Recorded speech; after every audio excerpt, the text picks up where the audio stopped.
Salam sejahtera Malaysia, denyut nadi suara rakyat bergema di channel ini. Jangan lupa tekan butang subscribe, like dan share. Malaysia kita punya, cintai Malaysiaku, kita jaga kita.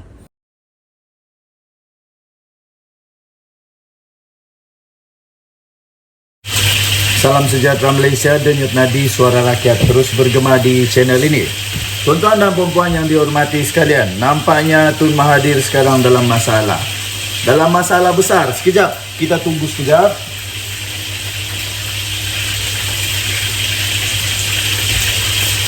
Nampaknya Tun Mahathir dalam masalah besar. Jam cismo pula saya kali ini. Sekejap ada, sekejap tak ada. Masalah menghadapi Mahathir sekarang ini, yang mana selama ini seolah-olah beliau sangat berkuasa, sampai dia boleh buat apa saja untuk mempengaruhi orang dan sampai macam-macam lah. Tapi kali ini nampaknya kesungguhan ataupun terlalu excited mungkin, ataupun kerana terlalu yakin mungkin, akhirnya adakah itu memakan diri Tun Mahathir pada penghujung usianya, pada penghujung karier politik, pada penghujung beliau berada di dunia yang fana ini? Adakah beliau akan mati diingat sebagai seorang pemimpin yang mengakhiri kehidupan dengan baik, ataupun beliau akhirnya berada dalam satu situasi yang amat buruk pada akhir hidup beliau? Tun Mahathir bakal didakwa daripada Syahbudin Hussein. Satu laman web yang selalu saya baca dan selalu saya tertarik, kertas siasatan ke atas Dr. Mahathir Mohamad berhubung isu dia didakwa telah menghina institusi diraja sudah pun disiapkan. Itu kata polis diraja Malaysia. Maksudnya di sana secara ringkas, secara logik, secara ringkas dan pendek, kalau kita hendak memahami, memang sah ada kes dalam kes ini, kerana sampai dihantar kepada peguam negara, maksudnya memang ada kes. Cuma saja peguam negara perlu untuk mempertimbangkan sama ada kes itu layak untuk dibawa ke mahkamah untuk didakwa atau tidak. Setiausaha PDRM sendiri, iaitu Nursia Muhammad Saaduddin, berkata itu selaras dengan satu peruntukan daripada Undang-Undang Perlembagaan. Kertas siasatan tersebut akan dirujuk ke Jabatan Peguam Negara AGC pada minggu depan, iaitu hari Selasa, kerana besok cuti umum. Jadi besok hari Selasa. Katanya PDRM telah pun melengkapkan kertas siasatan terhadap Tun Dr. Mahathir bersabit kes penghinaan terhadap institusi diraja. Saya pun tidak faham kenapa di akhir hidup Tun Mahathir ini akhirnya dia memilih untuk jalan ini. Sekarang dia berada dalam masalah, dia akan pula diingat sebagai seorang pemimpin yang pernah didakwa. Kalau dia didakwa hari Selasa ini, kalau dia didakwa minggu depan ini, beliau akan menjadi pemimpin yang didakwa kerana menghina Raja Melayu pula tu. Tapi sekarang katanya ingin mempertahankan hak orang Melayu. Tetapi bagaimana pula halnya dengan perkara ini? Kertas siasatan itu akan dirujuk kepada pejabat peguam negara pada 6 Jun ini, selari dengan peruntukan perlembagaan 143-3 Perlembagaan Persekutuan, katanya dalam satu kenyataan media. Dalam satu kenyataan yang sama, Nursia juga memberitahu bahawa isu membabitkan proklamasi orang Melayu pula, itu PDRM masih lagi dalam peringkat siasatan. Sekiranya ini pun akan juga didakwa, habislah. Katanya polis akan merakamkan pula percakapan dua lagi ahli politik yang lain, Presiden PAS Abdul Hadi Awang dan Timbalan Ketua Menteri Dua Pulau Pinang P. Ramasamy. Kita nantikan nanti. Saya fikir kita harus jaga negara Malaysia dengan baik. Denyut nadi suara rakyat bergema di channel ini. Bye-bye. Salam sejahtera Malaysia, denyut nadi suara rakyat bergema di channel ini. Sekali lagi, saya sentiasa menyokong polis diraja Malaysia dan perundangan negara Malaysia.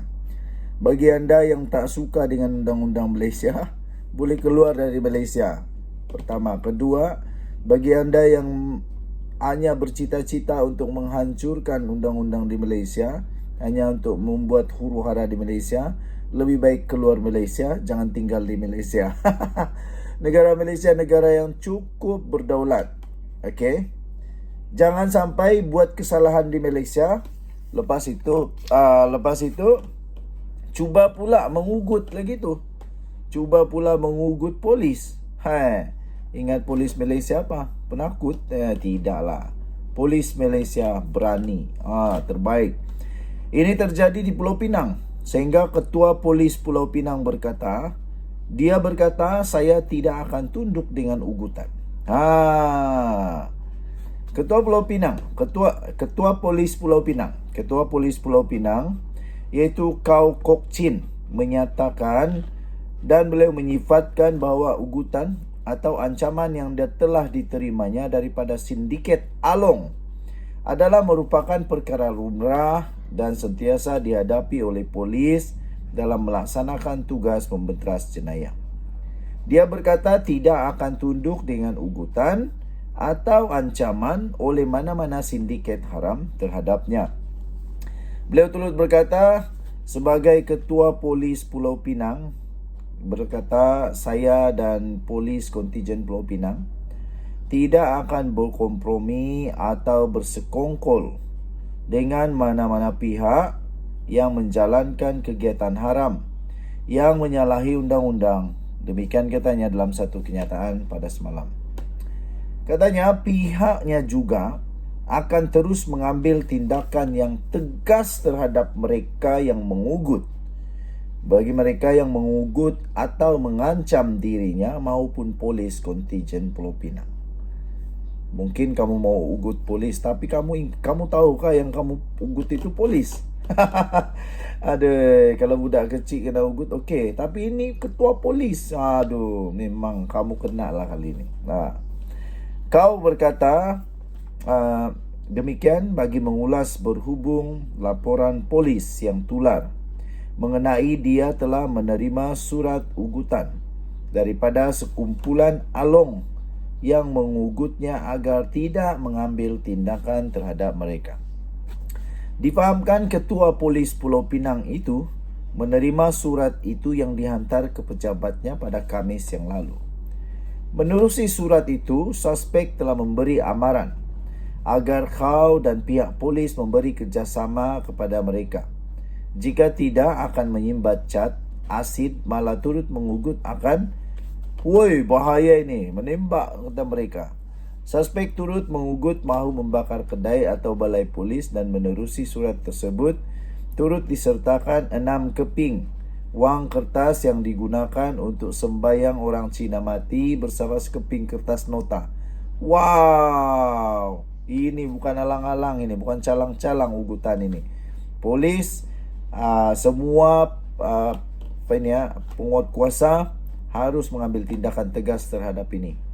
Ekoran surat ugutan itu, pihak polis telah membuka kertas siasatan dan kes tersebut disiasat mengikut Seksyen 507 Kanun Keseksaan. Kau telah memulakan tugas sebagai Ketua Polis Pulau Pinang pada 12 Mei yang lalu dengan menggantikan Muhammad Suhaili Muhammad Zain yang dilantik sebagai Ketua Polis Kuala Lumpur. Denyut nadi suara rakyat bergema di channel ini. Saya doakan semoga semua polis di Malaysia akan selamat, semua polis di Malaysia akan dilindungi oleh Tuhan. Dan yang paling penting, supaya mereka dapat menjalankan tugas dengan baik. Kita berdoa semoga pihak polis daripada Polis Pulau Pinang dan seluruh Malaysia dapat mencari mereka yang cukup jahat ini dan supaya dihadapkan ke muka pengadilan, diambil tindakan supaya jangan ada lagi yang cuba-cuba nak ugut polis di Malaysia. Oh, kamu nak polis Malaysia ikut kamu susah lah. Okey, dengan nadi suara rakyat bergema di channel ini. Bye-bye.